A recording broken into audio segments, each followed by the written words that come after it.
And greetings and welcome to Buzz for Good, where we talk all things nonprofit, the people they serve, and the good they do.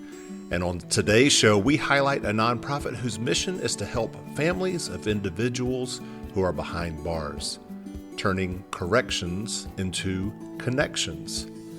We're also going to spotlight a recent episode of our TV show Buzz that stars the amazing arts programs in Roanoke City Public Schools. And we invite you to join us February 7th at the Grandin Theater for a watch party of our 2021 episode on the Christiansburg Institute in hopes that you will be inspired to support their cause.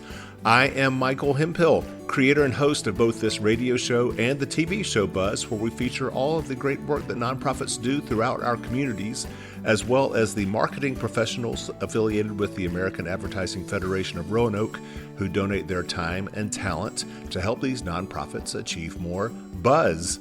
You can find out more through our website, buzzforgood.com. That's buzz, B-U-Z-Z, 4 good.com, as well as our social media, Facebook, Instagram, LinkedIn, TikTok, and YouTube, all at Buzz for Good.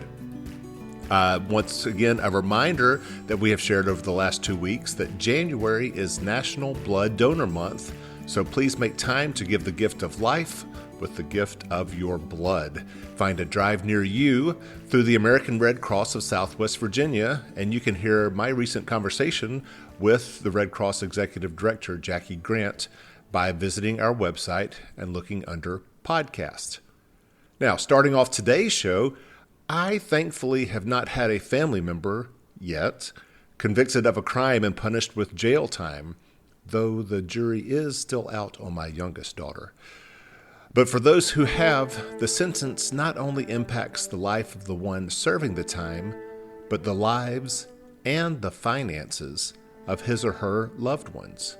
From $4 a minute phone calls and pricey snacks and food and toiletries and on, the bills can quickly rack up for families who want to stay connected and help their incarcerated relatives. Deanna Cox learned too well the financial burden of our country's correctional system out of an anguished personal story involving her son, and she is committed to helping other families through her nonprofit, Inmate Family Assistance of the New River Valley. All right, well, it is my pleasure to welcome to the show Deanna Cox, who is Director of Inmate Family Assistance of the New River Valley. Deanna, welcome. Thank you. Thank you for having me. Absolutely. So we had the good fortune of meeting at 100 Plus Women Who Care of the New River Valley a few weeks ago, where I went and kind of presented Buzz for Good to your organization. It was a wonderful experience, and out of that got to meet you, and I appreciate you reaching out to find out how perhaps Buzz for Good can share more about the work that Inmate Family Assistance of the New River Valley does throughout the region. And I'd like to kind of start with, why should we care about people who commit crimes? Well, there are probably a lot of reasons for that, but one of the reasons that we have created our organization in the form that it exists, if you'll notice by the name, it's called Inmate Family Assistance. And so our real motive is to try to assist families of people who are incarcerated, maintain communication with their loved ones who are in jail, and help fund their commissary accounts for hygiene purposes or for extra food. But the key thing being that I think people forget that when somebody makes a mistake and goes to jail, figuratively speaking, the whole family goes to jail. And a lot of families can't afford the sometimes exorbitant, telephone costs, depending on the facility, and the cost for, commissary for inmates, which is how they get their hygiene items and so forth. Yeah. Describe, the economic toll that it takes on families having a loved one who is incarcerated. Obviously there's the physical separation, there's the emotional separation, the emotional loss, but talk about how much it actually costs financially to have someone incarcerated? Well, depending on the facility, the telephone costs can be pretty high. Most, and I've only had experience with the regional and local jails in our area, but each facility contracts with potentially different vendors that supply the telephone opportunities for inmates. And I think, we had one that charged upwards of $4 a minute. $4 a minute. Yes. And then and then some, like the Montgomery County Jail, theirs are more reasonable. But as you can tell, if you want to stay in contact with your loved one who's incarcerated, at $4 a minute, you talk for 10 minutes.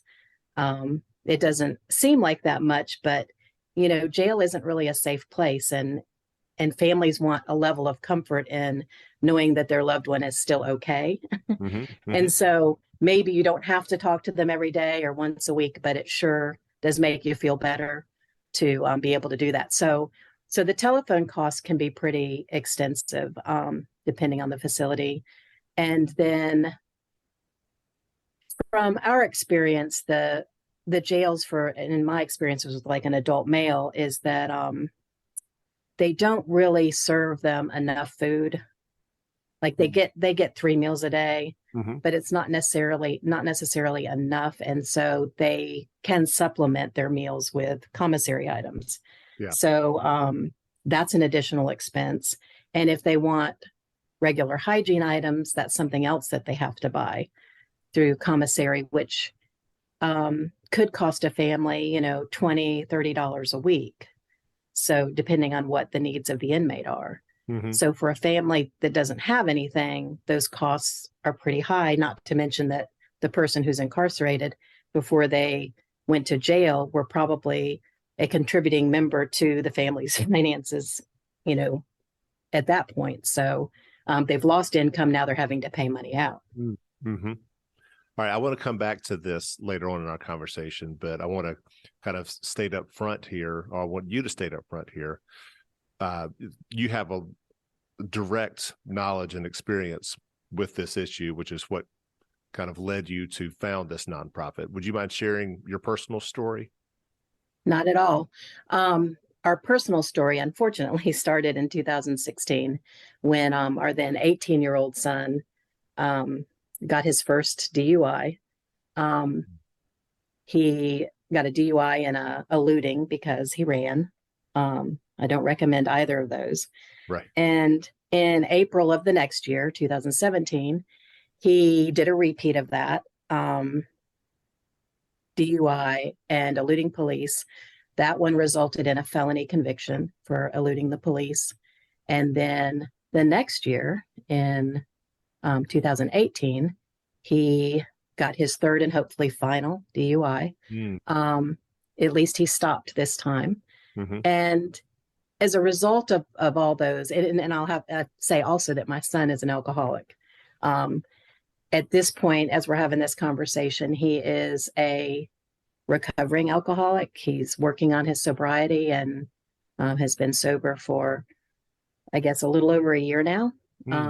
So I'm hopeful that that's changing. But because of all of those, mistakes that he made, he spent probably a year and a half in the local jail here, Montgomery County Jail. He spent probably close to a year in a jail in Orange County. So he was a good ways away, where visitation was 1 day a week for 2 hours. And so it was really prohibitive to go up in the middle of a day once a week to visit him there. And then he spent some time at Western Virginia jail. So we've had a pretty thorough experience of having a loved one incarcerated in our local and regional jails. And it's certainly an experience, learning how to navigate the correctional system. And it was through his experience in being there. Like when he finally got out, he mentioned to us that there were a lot of people he was in jail with that whose families weren't able to support them while they were in jail. They didn't have the money even for telephone or any commissary or anything. So, there were people that would go weeks at a time with no communication with their families. They could write letters, but you need money for postage as well. Mm. So, um, it got me thinking, through our experience and how important it was for us to be able to continue to communicate with him while he was away. How it might be a good thing for other people who don't have the means Right. to be able to communicate with their loved ones while they're incarcerated. And I think people forget that, the families are affected, but they're not the ones that made a mistake. They didn't do anything wrong typically. Yeah. And I think people forget that there's this person in jail made some mistakes, and they should pay for that. But we forget the effect that it has on the people around them. And so I guess it's kind of what we're trying to remedy, is try to make that a little easier for those of us who end up in this kind of circular, thing, trying to navigate the correctional system, and to no fault of our own, kind of thing. Right. I mean, even, our kids, they get to be a certain age and they are adults. And I'm sure you probably felt, as all parents would, a certain sense of maybe some guilt or responsibility for, what happened that led our child to make these bad decisions or have these addictions. Thankfully, he is hopefully on the other end of that, but still, it is everybody's affected when it comes to something like this in a family. Yeah, they are. And I think, I think a lot of people make, when children, even adult children, get into trouble, and I think people do make assumptions about your parenting. And I've probably been guilty of that in the past myself. Mm-hmm. But I certainly feel a little differently about it now, because I'm sure we made mistakes in raising our son, but we certainly did what we thought was the right thing, and Right.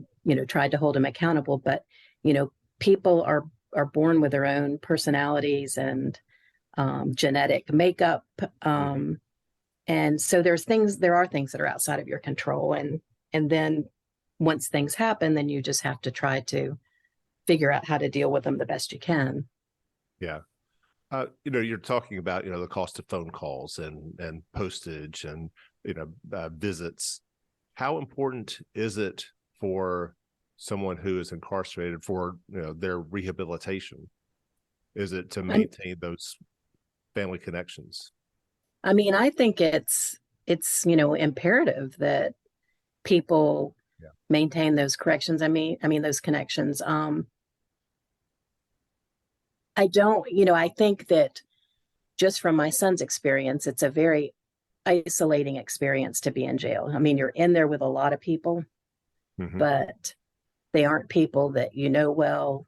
And you're away from all the people that you do know well. And so I think that separation in itself is harmful. And I know, there's supposed to be a punishment element, and that's, Sure. Important. But I think if we want people to, learn from a mistake and move forward, and it took my son a few tries to learn, but when you factor in addiction and other substance abuse issues, that kind of puts a kink in it. But I do think it's imperative for their rehabilitation, for them to maintain contact with their support systems. I think, it'd be nearly impossible for them to do anything differently without that. Yeah. Well, once again, here on Buzz for Good, talking to Deanna Cox, who is the director of Inmate Family Assistance of the New River Valley. And, we're talking about that when someone gets incarcerated, it is not just him or her who is impacted, but their family members. And the cost of that incarceration often gets dumped on the families.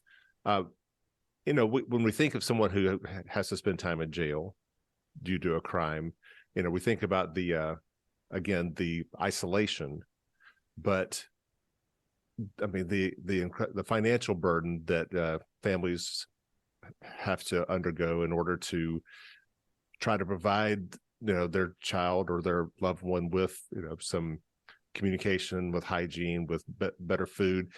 It seems as though what I'm hearing you saying is that our correctional system is almost designed to further punish someone once they are in. I would say that's a correct assessment. Mm, mm. And we don't think about those costs, so someone who has to serve 6 months, well, we think, okay, well, they're going to receive all the, the actual daily needs that they have. They'll receive those as part of their punishment, but not really. And that's where your organization comes in. Right. For those people that, if you've got money, then you can afford, those things for your family member. Mm-hmm. But for people who are indigent, those things are pretty out of reach. And I think, a lot of times the correctional system is not really designed to be helpful. I will say that, Montgomery County Jail, who has been so wonderful about letting us start our program in their facility and has supported it for 3 years. They have really, I mean, we wouldn't still be in operation if they hadn't kind of gotten behind us and really helped us with eligibility and everything else. So I will say that they have taken a step to make it possible for an organization like ours to help people that need a hand up with that. And instead of, being unhelpful, like some of the larger facilities, I think they just, they're just too big to put something like this into play. But at the same time, I mean, there's no reason at all why a phone call should cost $4 a minute. That is just additional punishment. That's just a money-making scheme that certain correctional centers seem to have instituted to pad their budgets. Well, it's, the correctional system in general is a money making deal. And the vendors, they don't have total control over what the vendors charge, but I'm sure that they know what the vendors are going to charge when they enter into a contract. Mm-hmm. But it definitely is, a lot of businesses are making a lot of money off of the backs of people who have made mistakes. Yeah. And I know, go ahead. No, so I want to get to, the real meat of what you guys do. But before we get to there, were you ever able to calculate the total cost of your son's incarcerations to you and your family? I mean, just for the incarceration piece and supporting him while he was there, I mean, it was probably thousands of dollars. For the phone calls and the for phone calls and products, the food. Yes, for everything. And we had the means, so we mm-hmm. probably were able to spend more than some families were, but it was expensive. And then, don't even get into the whole what people have to pay for bond and attorney's fees. And right. I mean, then we're talking a whole lot more money, but yeah, it's a lot of money for a family that doesn't have a lot to begin with. Yeah. And this isn't even factoring in the lost income of that family member who, can't work, is not drawing a salary or wages or, some other way to make a living. So, right. Once again, we're here with Deanna Cox, Director of Inmate Family Assistance of the New River Valley. So talk about how your operation works. You receive money from donations, I would assume. I am the director. Right. I have 3 other board members, and all of us are completely volunteer. So everything that's done for the organization is done with volunteer time. We've participated 2 years in the Give Local NRV campaign. Mm-hmm. And so we've raised money from local donors. And then January of 2021, we were awarded the 100 Plus Women Who Care quarterly grant. So that was a huge boost that kept us afloat for a whole year almost. Yeah. So yeah, we're always looking for support. And as you've mentioned several times so far, this is not like an easy sell. You said why should we help people who are in jail? And we're helping people in jail, but we're helping their families too. And also people make mistakes, and I believe in second chances. In my son's case, second and third chances. But I think that most people are redeemable, and the people that we're working with in the local and regional jails typically are not, hardened criminals. They're people who've made mistakes. They have substance abuse issues, and I think to condemn them to the status of never being worth helping is not a good thing for humankind, in my opinion. But what we do for the people that need help is with the donations that we get, we fund an inmate's account $40 a month if they're eligible. And 2 years ago, the jail offered to help determine eligibility using their indigent criteria. So I'm able to send them a list of requests, and I usually do it now once a week. And if an inmate is eligible, then we will put the $40 on their books, as you call it, or on their account. And they can use that for telephone calls, for hygiene items, and for extra food. Is that about the average cost? How did you arrive at $40 a month? Based on our experience, that is enough to get you some supplemental food and to make a couple phone calls a week. And it was also an amount that I felt was sustainable for an organization our size, because I didn't want to start out with a big amount and then run out of money and not be able to help anybody else. So that's kind of where I came up with the $40 figure. So about how many families does that help a year? Well, let's see. We have helped about 260 families in 3 years. So wow. Whatever that calculates to. Sure. But, besides your son's case, any success stories that you'd like to share? Well, I will say that we've gotten a lot of positive feedback from people. We when I first started, I was, even having been through this process of having somebody in the correctional system, I was just still like surprised at the stories. And I was getting calls from grandparents who were taking care of their 3, young grandchildren because their adult child was incarcerated. And they were both on disability and had no money to put on their books for telephones, so the children weren't able to talk to the father. And so, our ability to fund his account with $40 gave them the ability to have those conversations and let the children talk to a parent. I had teenagers calling to get funding for their parents. I had a guy that wrote to me, an inmate that wrote to me and was at the Montgomery County Jail and had not had any funds for over a year. And he had a daughter who he hadn't been able to be in contact with because she was in foster care through social services. And because of our money, he was able to contact social services and finally arrange a time where he could talk to his daughter.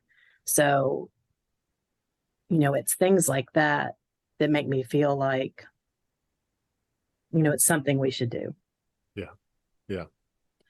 What's the criteria that you use to establish, who gets money? Well, the jail's indigent criteria is that an inmate has to have less than $10 on their account and can't have received any money or care packages in 7 days. Okay. So we had, since that's something that they have the information for, we just adopted that for our eligibility requirement. Right. Are there any restrictions on the type of inmate that you serve? You know, it's like No, it's okay. So all no, felonies, I don't. all misdemeanors. No, I don't even check. And if it was only misdemeanors, they probably wouldn't be in jail anyway. But knowing what my son's felonies are, or felony, he has one felony, but um, what some of the felony convictions are for, I'm a little less frightened of that than probably the average person. Um, but no, I don't even check. Yeah. And as I said, in the local and regional jails, they don't keep people long there who, you know, they might have somebody that was accused of murder where they have them overnight before they get transferred to another facility. Yeah. So most of the people that I deal with are not, you know, serious criminals in that respect. Mm-hmm. But in direct answer to your question, I don't check. I don't really care Yeah. because it's not their family's fault what they did, and that's who I'm trying to help. Right. Right. Right. Good point. You obviously serve Montgomery County Jail. What other jails do you provide services to? We primarily work with Montgomery County Jail because they are able to help us with the eligibility requirement. But we have done case on a case by case basis. We have helped inmates at both New River Valley Regional Jail and Western Virginia Regional Jail in Salem Mm-hmm. or in Dixie Caverns. And what we do in those cases, we just don't have the funding now to really expand because those jails are so large. But when we get a request, I canvass my board and see if they are willing to do a one-time payment for an inmate based on the requests that we get. We're an all-female board at this point. So for those other facilities, we have tried to limit those to cases that are requests for women who need hygiene products. Mm-hmm. And so we've done that. Okay. Well, one more time here on Buzz for Good, joined by Deanna Cox, who is director of the Inmate Family Assistance of the New River Valley. Are there any other inmate family assistance nonprofits in our region that you know Not of? that I'm aware of. Okay. I didn't know There are some. Mm-hmm. There Like are some. Roanoke Valley or Lynchburg, elsewhere. Yeah, I did check for our immediate area and I did not find anything that does what we do. Even in Roanoke, I don't think there's an organization that's helping with funding inmate accounts. Mm-hmm. There is a large organization that might be a national organization that does something similar for families.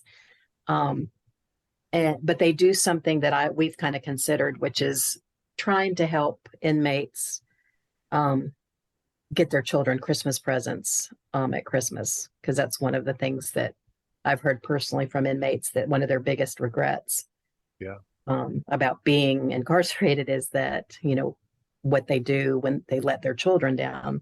And so that's the only other organization that I'm aware of that's doing something to directly help the families, but I'm sure there are some nationwide. Right. You know, on our TV show, we recently did an episode on St. Francis service dogs, which provides highly trained dogs to typically special needs families, you know, who like help someone with special needs walk or carry things or open doors, that sort of thing. But they have a wonderful partnership with Bland Correctional Center, because when these dogs are first weaned, for the first year of their life, they are placed with an inmate at Bland Correctional, who then basically does the beginning training and caring for them. And it's just, I mean, you see the transformation that this program has had on the inmates at Bland Correctional. And inevitably, what they say is,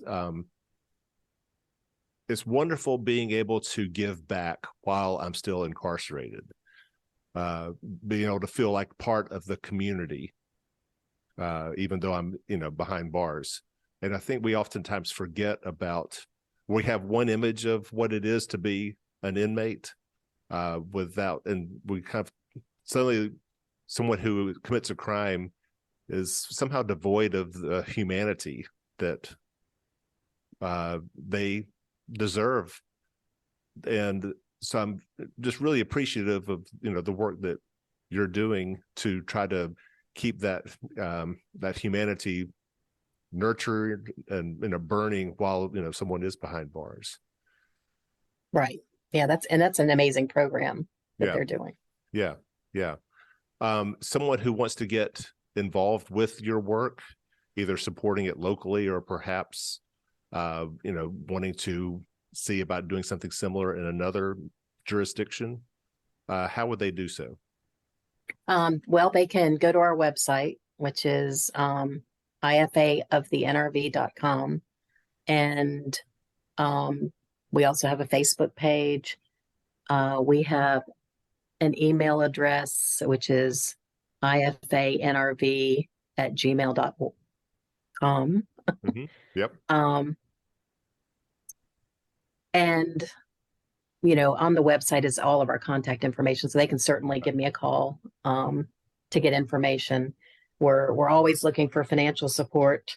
One of the new initiatives we've talked with Mountain View Humane about partnering with them to come up with a subsidy for families who have loved ones incarcerated who need help with their pets' health needs.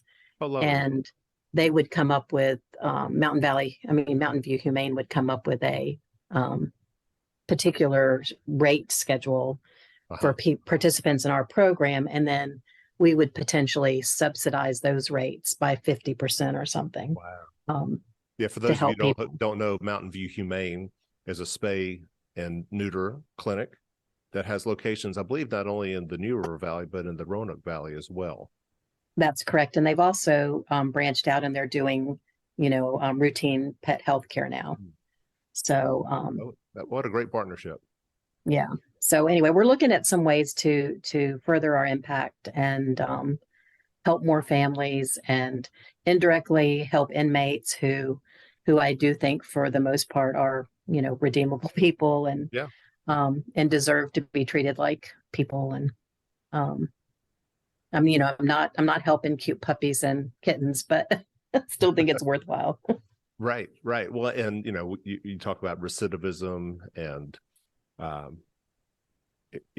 wanting, if we believe in rehabilitation, if we don't want people to continue to go back into the correctional system, and which is a cost to taxpayers, if you want to look at it just from a financial standpoint, we've got to invest in the types of programs that you have, so that we can be a better, more wholesome society, I would argue. Yeah, I would agree with that. Yeah. So one more time, it's IFA, so Inmate Family Assistance, but IFA of the NRV.com is your website. And so go there to find out more about the Inmate Family Assistance of the NRV. Once again, here with Deanna Cox, the director of the program, who began this journey about, I guess, almost a little more than 5 years ago when her son was first arrested for a DUI. And now you say he's been alcohol-free for about a year. How's he doing? I think he's doing pretty well. He's finally moved into an apartment by himself and learning to be self-sufficient and responsible and all those things. He's 24 now. Mm-hmm. So we're still hopeful. He's growing up and learning from mistakes. I had never had any experience with alcoholism before, but it's a tough nut to crack. So it's an experience, a journey, and he's still on it. So, well, good luck to him. Good luck to you and the wonderful organization that you have created to help other families who find themselves in the difficult situation of having a loved one who has made a poor choice, been convicted of a crime, and is having to spend time in jail. And additional punishments that come from that, due to our correctional system, which is designed in some respects to further punish people once they get there through just the high cost of being incarcerated. So thank you for all the work that you are doing, and I invite anyone who wants to find out more to once again go to ifaofthenrv.com. Deanna Cox, Director of the Inmate Family Assistance of the New River Valley, thanks so much for joining us. Thank you. It was my pleasure. Now, we hope to one day feature Deanna and Inmate Family Assistance of the New River Valley on our TV show Buzz. And if you're inspired to sponsor that episode or any other nonprofit, please reach out to me through our website or social media. Once again, buzzforgood.com, buzz, B-U-Z-Z, 4 good.com, as well as our social media, Facebook, Instagram, LinkedIn, TikTok, and YouTube, all at Buzz for Good. Speaking of episodes of our TV show, our newest episode of Buzz just aired January 25th on Blue Ridge PBS, starring Roanoke City Public Schools arts programs. And I'm going to play a snippet here that features a collection of Roanoke City elementary, middle, and high school students who came together last summer for a 2-week arts camp to produce the musical Aladdin Jr. As I share on the show, the vision of the camp was to help Roanoke City Public School students stay better connected through the summer months. But as you can hear, the students ended up learning a lot more. My name is Cassidy Corker. I'm an 8th grader and I'm going to James Madison Middle School. Something that Aladdin has taught me is how to communicate, not exactly through words, but through actions. And something Aladdin has definitely taught me is timing and teamwork. What I've learned is emotions. What I learned is to have facial expressions and to show yourself and who you are. Could we see a facial expression? My name is Sophia, and I'm going to Westina Elementary, and what I learned is to meet new friends and how important this play is. My name is Walker Johnson. I'm going to be in 5th grade next year, and I go to Crystal Spring Elementary School. And something I've learned in Aladdin is how to be in a group and meet new friends. One thing I learned at Aladdin Jr. is how to be someone I'm not and have really fun with it. My name is Kanisha Jones. I'm going to 8th grade at James Madison Middle School, and I learned to get more in tune with my character. Something I learned in Aladdin Jr. is to never make your back face the audience. That is one main thing. That's it. Hi, I am Jahara Miner. I attend James Madison Middle School, and I'm going to 8th grade. Hi, my name is Callan Johnson. I will be going in the 7th grade at James Madison Middle School. My name is Taylor Helm. I'm in the 6th grade at James Madison Middle School. My first performance was at James Madison Middle School. It was a Matilda Junior musical, and I played Kelly, which was like a backup dancer, but technically a 3rd grader. So it was kind of brand new, because I enjoy doing dancing. I'm not really spotlight, until I'm jazzing. Funny enough, it was actually at James Madison Middle School. I was 4 years old, and I did Aladdin. I was playing the little monkey Abu. And it's nice that I'm actually the main role in the show now, my first show, and I'm the main role. It's a dream come true. I was the lead dancer in Hairspray, and it just, ever since that, I love to act and dance. Before that, I started doing dance and ballet at 3 years old, and then I just ventured in more genres of dance, and then I started acting, and I loved it. And what have you gained from being in drama? Confidence, lots and lots of confidence, and it helps a lot. Yeah, I think it's definitely helped me. I was probably a little shy, I think, when I was 4 years old, so I think theater's helped me become the person who I am today. And it just takes away all my problems. Do you have a lot of problems? Not really, but sometimes school, just handling a lot of things gets me stressed, and acting just clears all of that. Because I'm not good at communicating with other children, and I don't know. I'm not really good making friends and stuff. Because I'm scared to ask them, do you want to be my friend? But now I'm like, I'm an actor, so might as well. Dance, when I first started dance, it definitely helped me without being shy. It helped me gain tons of confidence because I used to be a very quiet person, and sometimes I still am because I'm not still comfortable with being a loud person, but I still can be a loud person because I get to express my feelings through dance and acting. Just helps me, forget about everything. Like what? Like, family issues, grades, report card, SOLs, it was one of those random things. I would like to be an actor and a singer. My dream's to come on Broadway. But yeah, I would say that I really just want to be on Broadway. I want to try my best. I want to go to a musical theater college, and I'll see where it takes off.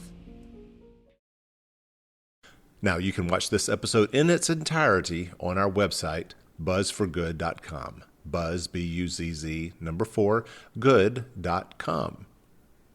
Lastly on today's show, we are also buzzing about an upcoming event on February 7th at the Grandin Theater celebrating Christiansburg Institute. It was the subject of a special 2-part episode of Buzz in August of 2021. It was founded in 1866 as one of the first schools for recently freed slaves and operated for 100 years, 20 of those years under the direct supervision of Booker T. Washington. In 1966, the school was finally closed once the powers that be decided to integrate schools. And so the black students who attended Christiansburg Institute were scattered amongst previously whites-only schools throughout Southwest Virginia. On February the 7th, we are partnering up with the Christiansburg Institute to show our episode at the Grandin Theater, followed by a panel discussion by the Christiansburg Institute. And you can find out more about this event at christiansburginstitute.com. Here is an extended audio clip from part 2 of our episode that features several alumni of Christiansburg Institute, as well as some who wish they could have attended CI and become alumni themselves. So my name is Debbie Sherman Lee. I am the chair of Christiansburg Institute, Inc. I was able to go to Christiansburg Institute for 1 year, my 8th grade year in 1965-66. I'm Bob Lees from Parisburg, Virginia. I graduated in the class of 1948. I was president of the class, and I was also president of the student body at the time. Hello, my name is Jessie Eves. I graduated the class of 1965.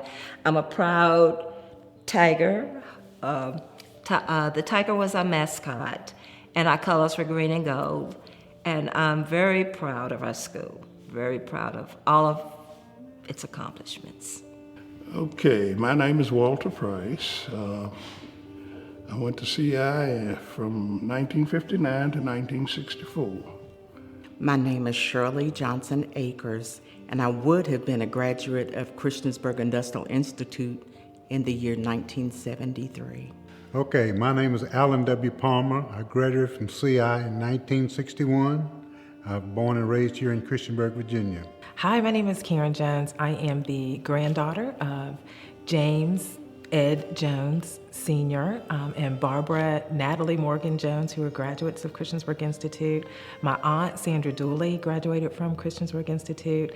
And my aunt, Patricia Jones, and my dad, James Jones Jr., all attended either Friends Elementary or Christiansburg Institute. I am Kenneth B. Wright. I graduated in 1959 from Christiansburg Institute. So today we're sitting in the Hill School Community Center, and this is actually a really special place to me. It was built in 1866 as really the first building for what would become Christiansburg Institute. So at its core, it has always been a center of our community, and education has always been a piece of that. So it's just this really phenomenal place that when you walk into it, you know that you're kind of walking in the footsteps of greatness. We only went to 10 grades in Parisburg, and the county wouldn't pay for blacks getting an education beyond the 10th grade. Well, in those days, you needed 11 grades in order to get your diploma. So most of the students there who wanted to go to college went to either Genoa in Bluefield, West Virginia, or Lucy Addison in Roanoke, or CII. I was rather small, but I wanted to be part of the football team. So my 8th grade year, I started as a trainer or manager in the football team. And all I did was, get water for them, and on Thursday nights, I'd take the football cleats of a couple of players and take them home, shine them up, and bring them back for Friday's game. And I did that, and I used that as a crutch. All the girls thought I was playing football. And they'd ask me, well, we didn't see you on the field. I said, well, I've been injured, because I had a jersey and everything. My first memory of CI was the marching band. Seeing the drum majors and the long striding steps and the band and this the jovial community that marching band had. A lot of the teachers taught things that my sisters would bring home and show me. They had classes in sewing. They made hats. I'm not talking about just the little cap. They made actual beautiful hats that they sell in the stores now for $200, $300, $400. And this was skills that they brought home and showed me, and skills that I wanted to learn also. We had home ec at Christiansburg High School, but it was nowhere close to what we had at Christiansburg Institute. I was a member of the forensic club. I was Miss Cheerleader, finished 4th in my class. We had lots of activities. Loved my teachers. We had great teachers. Had Mr. Carr for biology and Mr. Holmes for government, Miss Clemens for English, Miss Charlton for French. But one of the things I remember about my French class was Miss Charlton used to always tell me, Jessie Eves, you cannot look pretty and speak French. So she would say, parlez-vous français? And she said, and you have to tear up that face when you say it. I was also the pump house boy. After 1 o'clock lunch, I had to go over the hill about a mile and a half, and turn the pump on. About 12 o'clock that night, I had to go over the hill and turn the pump off. Okay. And what made that outstanding was that I'm coming back from the pump house at 12 o'clock, turning the pump off, but I had to get up at 4 to get my furnaces going. And that was back in the days when you used the shovel and shovel the coal and all that. Because you see, they had breakfast at 7 o'clock, and you can't have those girls getting up there in the morning in the cold. Well, we had classes like chemistry, physics, industrial arts, bricklaying, carpentering, barbering, mathematics, of course, algebra. Which mathematics, I was very, very poor mathematics, but I enjoyed, of course, the liberal arts seemed to have attracted me. The fellowship, the discipline, respect, those are the things I enjoyed, took from CI. You had respect for your teachers, your fellow man, your fellow classmates. Christiansburg Institute was like a junior college, I guess. We had different buildings when I was there. We had the home economics building. Ms. Chappelle was our teacher. So we had cooking classes, we had first aid classes, we had sewing classes in that one building. And in the next building over from the home economics building was the barbering building and the cosmetology building. Mr. Graves taught the barbering class, and Miss Amanda Dehart taught cosmetology. You learned to work hard. I mean, everything that you were faced with, you know, when the problems appeared, instead of backing down, you stepped up. The guys went in one side of the building, the girls went in the other side. We expected to be there on time. You didn't allow to gag in between classes because sometimes you had to go from the gym, which had classrooms in it, over to the Long Building. They expected a lot out of you back in the day. You know, you're supposed to be a gentleman, you know, and they expect you to rip and run up and down the hallways. Some people did, you know, but they were disciplined for it. But other than that, you know, I can truly say it was a good school, and when you left there, you were prepared for just about anything you wanted to do, I thought. Did you and your classmates at CI miss CI? Yes, definitely miss CI. Because we knew that we had to do the work, but we knew that the teachers cared.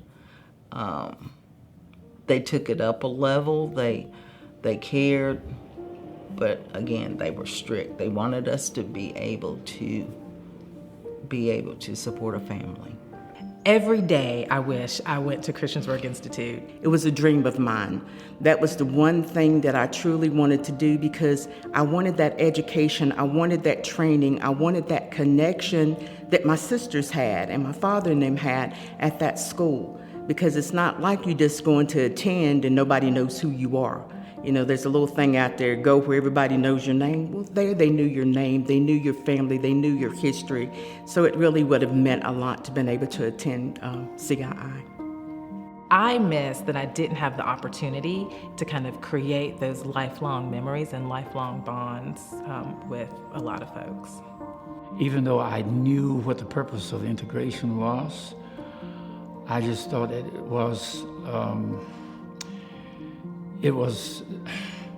was unfortunate that the integration couldn't have worked in the opposite direction for us.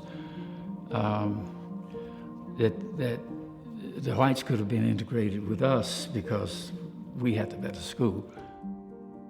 I was hoping they would put some money into the school and to maintain the school. But after integration, I don't think the counties were willing to put the money into it. The integration came in and it was a different ball game.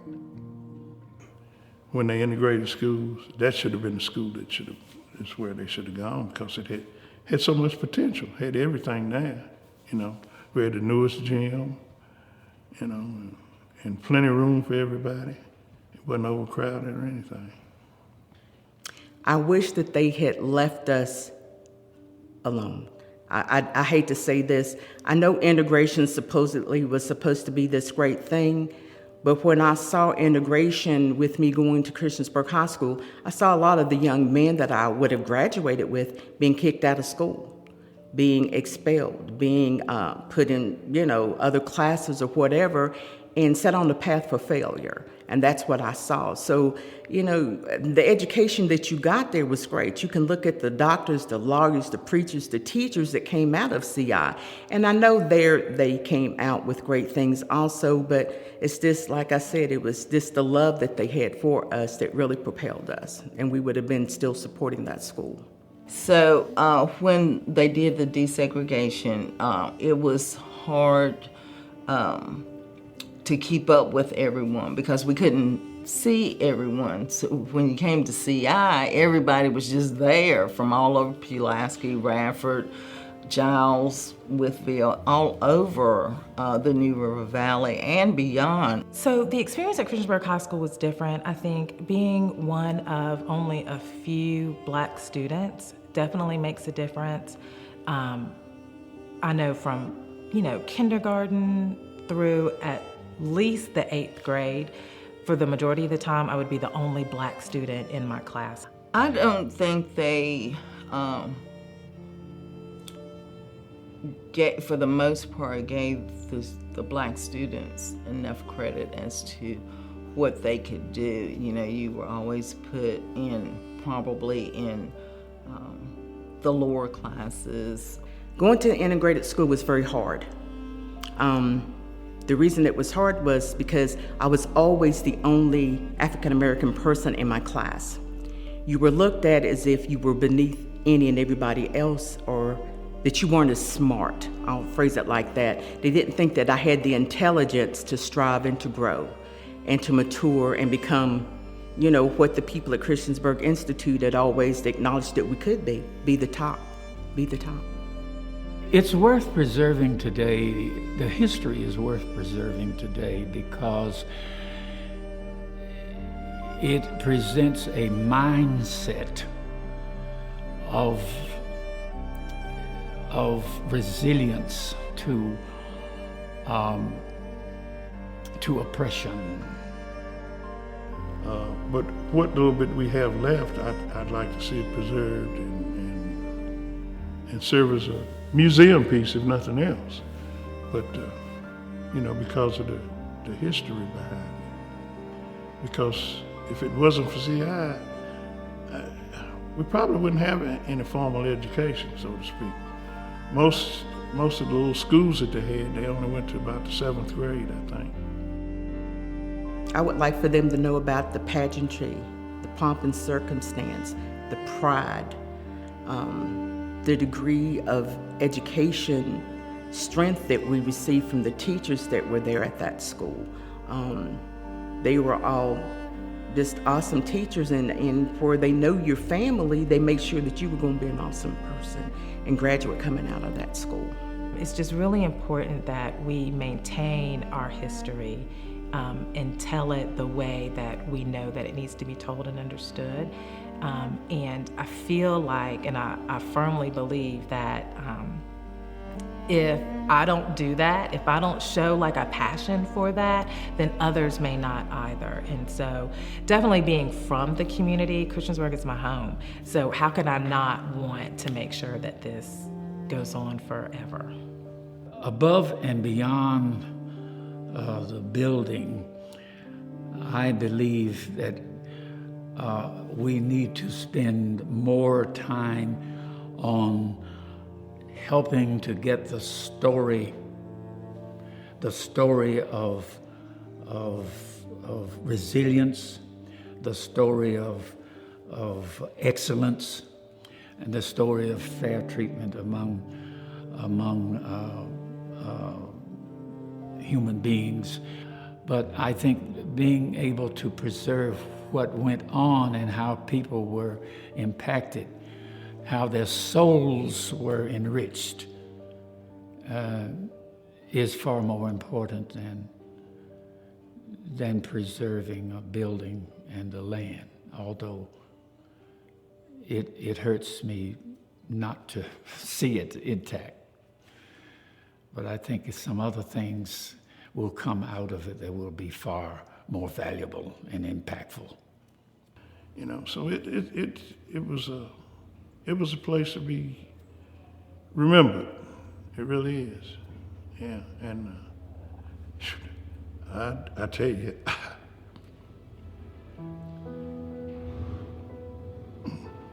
excuse me, I really get filled up thinking about it. It means that much to me. It really does.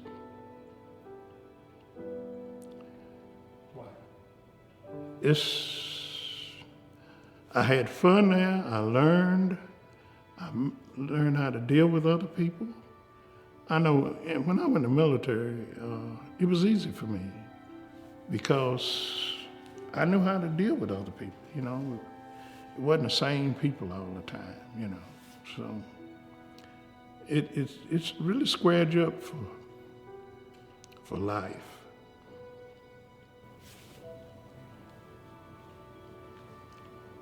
And that really means a lot. I apologize.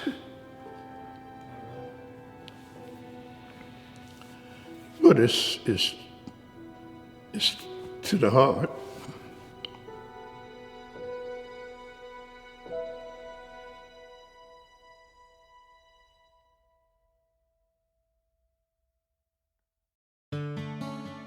So I hope to see you February 7th at the Grandin Theater for the CI fundraiser. And once again, find out more at christiansburginstitute.com. And speaking of websites, you can stay connected with us throughout the week at buzzforgood.com, buzz, B-U-Z-Z, 4good.com. Thank you so much for tuning in to our Buzz for Good radio show, and we hope that you will continue being a Buzz for Good in your community throughout the week. Look forward to seeing you next time. Bye now.